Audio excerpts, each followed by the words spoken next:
morning to one and all. My name is Sheikh Mohammed Iqbal and my registration number is 21BQ18051 Today I am going to give a seminar in applied physics subject and my topic today I chosen is ruby laser. So let's dive into my seminar. Year of 1960 and it produces a pulsed laser and the pulsing time of the ruby laser is 10 nanoseconds and it is useful for various industries applications like surface hardening and drilling high quality holes and pulsed hologram. Let us know what is three-level laser system. Ruby laser is a three-level laser system. Today let us try to know what is three-level pumping. In this pumping, E1 is the ground state. E2 and E3 are excited state. When the pump energy is given by the system, the atoms are pumped from E1 to E2, E3, from which they decay rapidly to E2 through a non-radiative process. Here E2 is a metastable state. If the pumping occurs continuously, the accumulation of atoms takes place more and more in E2 through E3. Hence, population inversion is obtained between E2 and E1. If a spontaneous photon initiates the atom in E2 from stimulated emission, laser output is emitted due to transmission of E2 to E1 here as above shown. The three-level pumping system diagram is above shown. See here. The population inversion between E2 to E1 and the rapid decay of the atoms from E3 to E2 by a non-radiative force is shown here, and by the stimulated emission the laser output is emitted through E2 to E1. The laser produced in this is due to the population and population inversion between E3 and E2. So let us know what is population inversion. First, let us know what is population. The number of atoms per unit volume in an energy level is known as population of that energy level. If N1 is the number of atoms per unit volume in energy level E1, then according to the Boltzmann equation, the expression for the population is given by Ni is equals to N naught expression of minus E by KBT. And population inversion means in thermal equilibrium state, the number of atoms N1 in lower energy level is more than the number of atoms in N2 higher energy level. Means N1 is greater than N2. But for domination stimulated emission, the stimulation required is N2 is greater than N1. Then this stimulation is called population inversion. So let's move to the ruby laser. As we have learned about the process inside the ruby laser, that means ruby laser is made up of three-level pumping system. As now we have discussed about the three-level pumping system. The main component is population inversion and population. As before we have discussed it also. So now let us move to the construction of the ruby laser. So let's move to the working principle and the construction of the ruby laser. For any laser, the construction requires mainly three components for every laser. For this also, the main components of ruby laser are also required three components. One is active medium, pumping source, and optical resonator. In this ruby laser, the active medium is ruby crystal rod, and the pumping source is xenon flash lamp. Optical resonator, arrangement of silver polished mirror on either sides of the ruby rod. So now we have discussed about the main component of a laser, ruby laser. Let's move to the construction of the ruby laser. Here above have shown the schematic diagram of the ruby laser. So let us discuss about the construction of the ruby laser. Ruby is taken in the form of a crystal rod, cylindrical rod of about 4 centimeters length and 0.5 centimeters in diameter. Ruby crystal is basically Al2O3, in which Al3 plus ions are replaced by Cr3 plus ions, which will play main role in the emission of laser beam. For effective lasing, chromium is doped for 0.05%.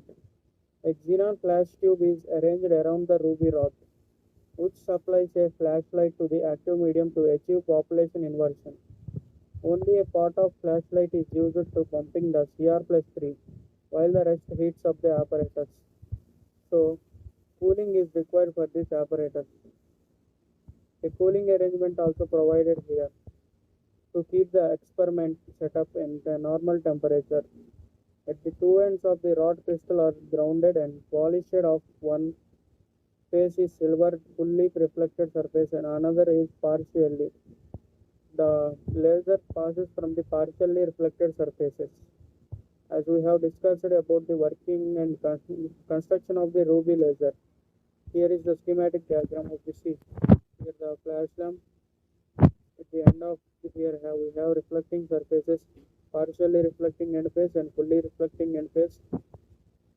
And here cooling arrangement is provided. It is provided in a glass tube. The whole apparatus is kept in a glass tube, and the power supply is connected to the both ends of the xenon flash lamp to give it electricity to glow. So let us move to the working principle of the ruby laser. Initially, Cr plus 3 ions are at ground state E3, E1. When xenon flash lamp switches on, the ruby rod is irradiated by the flashlight. The Cr plus 3 ions are excited to E3 level, which is a pump level. Higher level is also called as pump level. The green component of xenon light having wavelength 5600 Armstrong is observed by Cr plus 3 ions and are rising to Cr3. They move to the pumping level of Cr3. And same, the blue component of the xenon flashlight having wavelength 4500 Armstrong is observed by Cr plus 3 ions and they go to Cr4. Both Cr3 and Cr4 are higher energy levels but having different Armstrong wavelengths frequencies. Here the Cr plus 3 ions observes the blue component wavelength 4500 Armstrong is observed by the Cr plus 3 ions and they go to Cr4.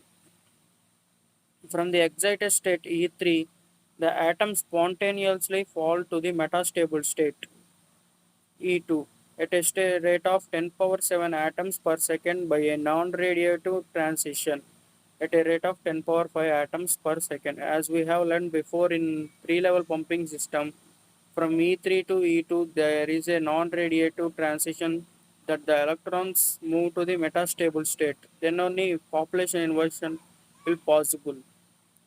So now coming to the working. So if pumping occurs continuously, the accumulation of atoms take place more and more in E2, E3, E3 to E2.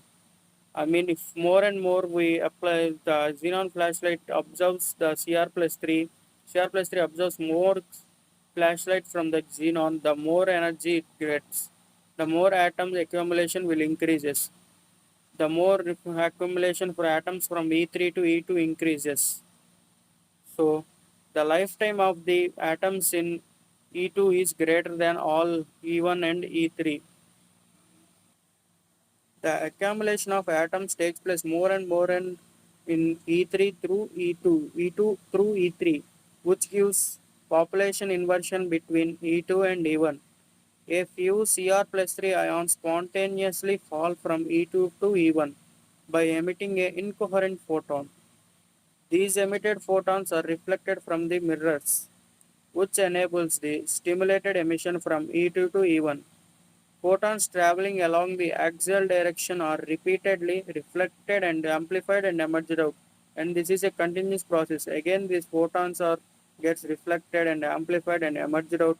This process goes on continuous. And this light emerged out the semi-transparent, partially reflected mirror in the form of a strong laser beam. Here we can see the construction and the working how the Cr plus 3 ion rises to from ground level to higher level and how it falls to the metastable state and how the population inversion takes place between E2 to E1 and how the incoherent photon stimulated emission and stimulates the photon to produce a pulsed laser. Here we can see in the diagram. So The red color, a laser beam is in red color and corresponding to a wavelength of 6943 Armstrong. The wavelength of a ruby laser is 6943 Armstrongs. So let us discuss about the advantages of the ruby laser. Its output intensity is high. It has high acceptance band compared to other lasers. Means the other laser, if we compare carbon CO2 laser or helium neon laser or any other lasers, it has ruby laser has high acceptance band compared to other lasers. But there are also disadvantages in ruby laser. It gives pulsed output, as we discussed in first starting of our video, that ruby laser is a pulsed laser and its pulsing time is 10 nanoseconds. So it is a pulsed output.